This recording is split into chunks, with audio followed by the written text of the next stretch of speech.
Doctor Atul Patne गेले आहेत, सन्माननीय अभिनव कुंभार, सन्माननीय अभिनव देशमुख जी, श्री राजेश गवंदे, श्री सुहेल काजी, प्रशांत पाटील, डॉक्टर दीपिका तांगडकर, आयोजक सन्माननीय अमोल गवळी, अनिता गवळी, त्यांची सर्व सहकारी,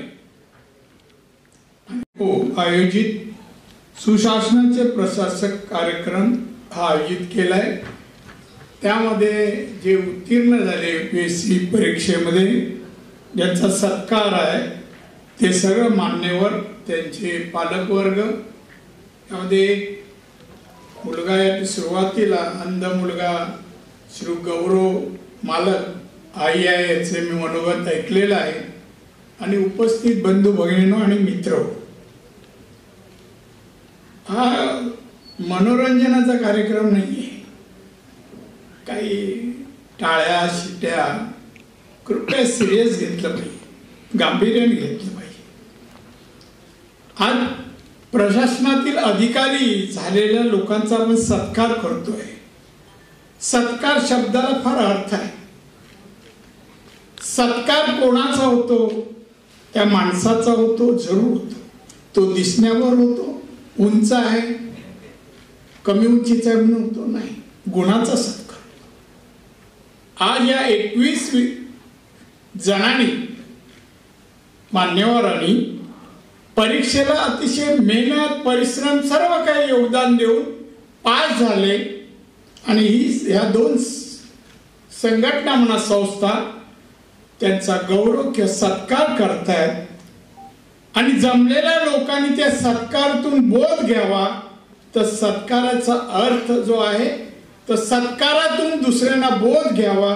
आज इथे 200-400 नाही तर मीडियाद्वारे लाखो करोडो लोकांपर्यंत तो बोध जावा की बघा आज सत्कार या व्यासपीठावर केला, नारायण राणे आणि वेगवेगळे कमिशनर आयुक्त या लोकांनी केला, आपला कधी होईल असं अभ्यास करणाऱ्यांना वाटावं। त्यासाठी हे कार्यक्रम अति महत्त्वाचे आहेत, आणि म्हणून सत्काराच्या वातावरणात होणं आवश्यक आहे असं मला वाटतं।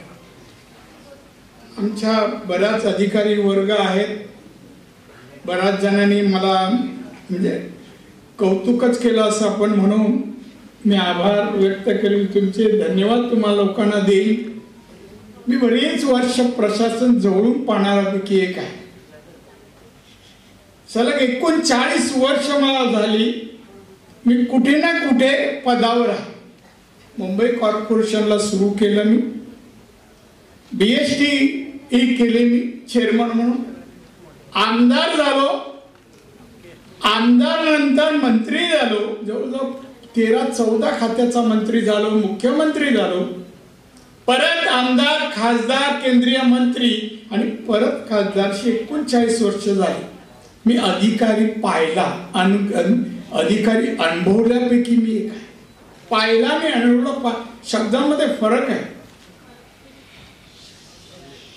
एक लक्षात ठेवा, आपण कोण होणार आहोत। भारत देश, लोकशाही, परमपूज्य बाबासाहेब आंबेडकरांनी लिहिलेले संविधान, आणि त्या संविधानाने कायदे म्हटले त्याचं पालन अंमलबजावणी करणारे तुम्ही अधिकारी आहात। आम्ही ठराव पास किंवा आदेश देणार, प्रस्ताव देणार, त्याची अंमलबजावणी करणारे तुम्ही भविष्यातील मोदींच्या भाषेत सांगायचं तर अमृत काळातील अधिकारी आहेत।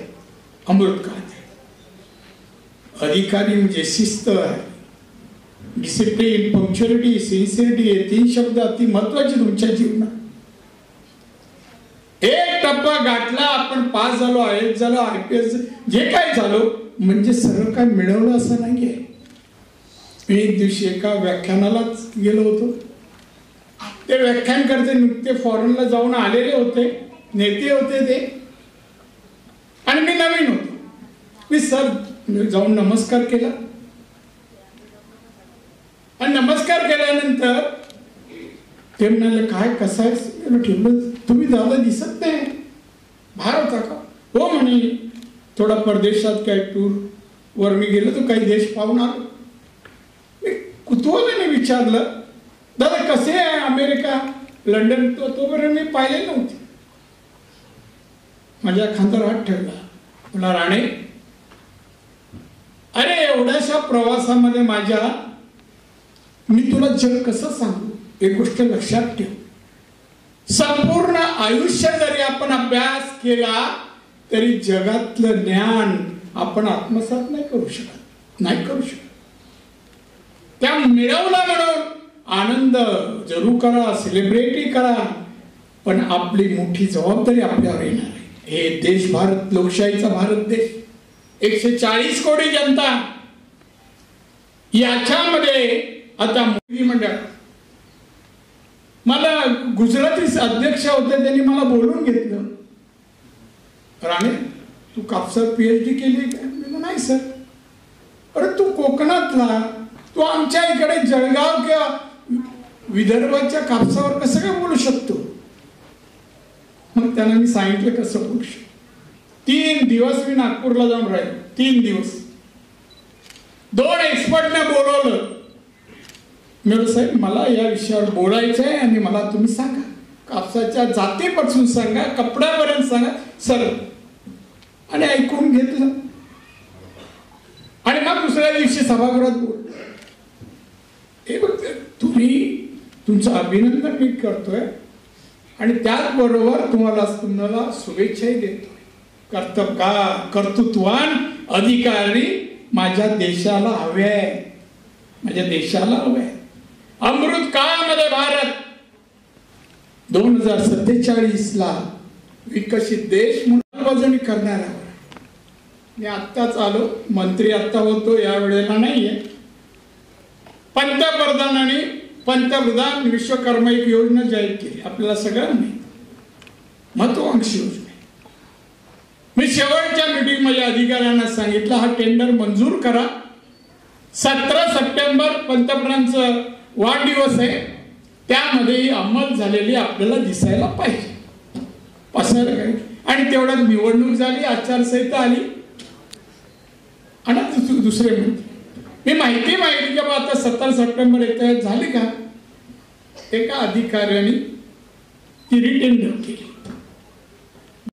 अशी आपण अधिकारी आहोत, महाराष्ट्राचे आहोत, छत्रपतींचा महाराष्ट्र आहे, परंतु आपले आंबेडकर साहेबांचा महाराष्ट्र आहे. मग त्याचे अधिकारी आम्ही कसे कर्तव्यदक्ष असतो. राजकारणात माणूस आला का पहिला छत्रपती शिवाजी महाराज की जय, रथ किती आहे, ताकद किती आहे, मुद्दा गाऊन, पण घोषणा तरी देतो ना. तसं तुम्हाला वागायला पाहिजे, चालायला पाहिजे. लोकांनी गावामध्ये, शहरामध्ये जिथे राहता वाटलं पाहिजे, बघा काय फरक पडला. माणसं बदलू शकतात, स्वतःला. माझा बदल फक्त वाचनाने आहे. मला तसं मार्ग बाळासाहेब नंतर, पण माझ्यामध्ये फरक परिवर्तन आहे ना फक्त वाचनाने. विसा खांडेकरांच्या एका लेखाने माणसाला जर काही बनायचं असेल, त्याची महत्वाकांक्षा असेल आणि त्याला आपली प्रगती आणि यश मिळवायचं असेल, त्याचे स्वभाव गुण असे असले पाहिजे. आणि अमुक गुण असले तुम्ही काय होणार नाही. मी बोललो आपण सेकंड कॅटेगरीमध्ये आहे, आपण शक्य नाही आहे.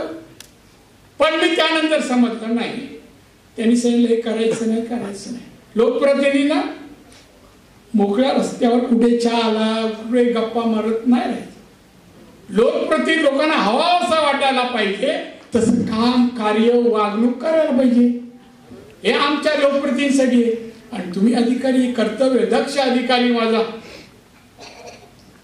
मी तुमचं एक काम म्हणजे बढ़िया आप लोग की तरफ से हुआ और युवा उत्थान फाउंडेशन की तरफ से कैसा कार्यक्रम रहा और क्या लगता है इस तरह कार्यक्रम से कितना मदद मिलती है युवाओं को, या छात्र है या जो कुछ बनना चाहते हैं, UPSC की तैयारी करना चाहते हैं, या बाकी छात्रों को क्या कहना चाहेंगे? सबसे पहले आपका नाम, उसके बाद आप बताइए। सर बिल्कुल, युवा उत्थान फाउंडेशन के माध्यम से 2017 से लास्ट 8 साल से हम UPSC केंद्रीय लोक सेवा आयोग नागरिक सेवा में जो उम्मीदवार हर साल पास होते हैं महाराष्ट्र से और इंडिया से, उनका सत्कार का प्रोग्राम हम हर साल रखते हैं।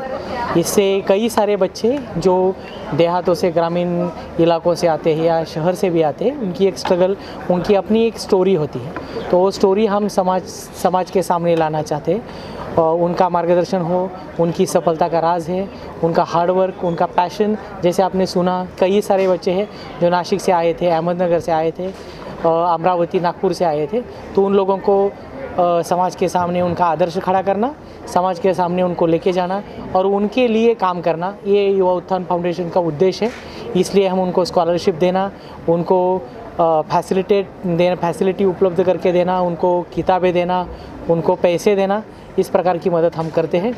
हमें बहुत अच्छा लगा, आप कई सारे मीडिया कर्मी इस प्रोग्राम को आए हैं, तो हम आपका भी शुक्रगुजार करते हैं, आपको भी धन्यवाद देते हैं। और जैसे आपने सुना, पूर्व केंद्रीय मंत्री नारायण राणे जी इस प्रोग्राम को आए थे, कई सारे सीनियर ब्यूरोक्रेट्स, नौकरशाह के कई लोग आए थे, आयकर आयुक्त कुंभार सर हो या अभिनव देशमुख सर हो, यहाँ के एडिशनल सीपी हो या कस्टम्स के ऑफिसर्स हो, कई सारे लोग आए थे। हम उनसे समाज में यही एक उद्देश्य लेकर जा रहे हैं कि हमारा समाज और हमारा जो तरुण है वो ज़्यादा से ज़्यादा स्पर्धा परीक्षा में आए और देश को विकसित भारत करने में अहम भूमिका निभाए।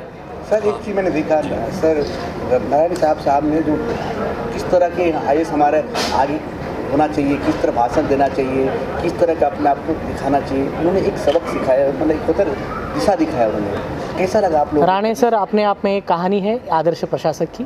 राणे सर ने हर एक पोस्ट पे काम किया है, जैसा आप जानते हो, वो बॉम्बे महानगर पालिका में पार्षद थे, बाद में विधायक बने, बाद में मंत्री बने, मुख्यमंत्री थे, विरोधी दल के नेता थे, MP थे, मंत्री थे और केंद्र में भी मंत्री बने थे।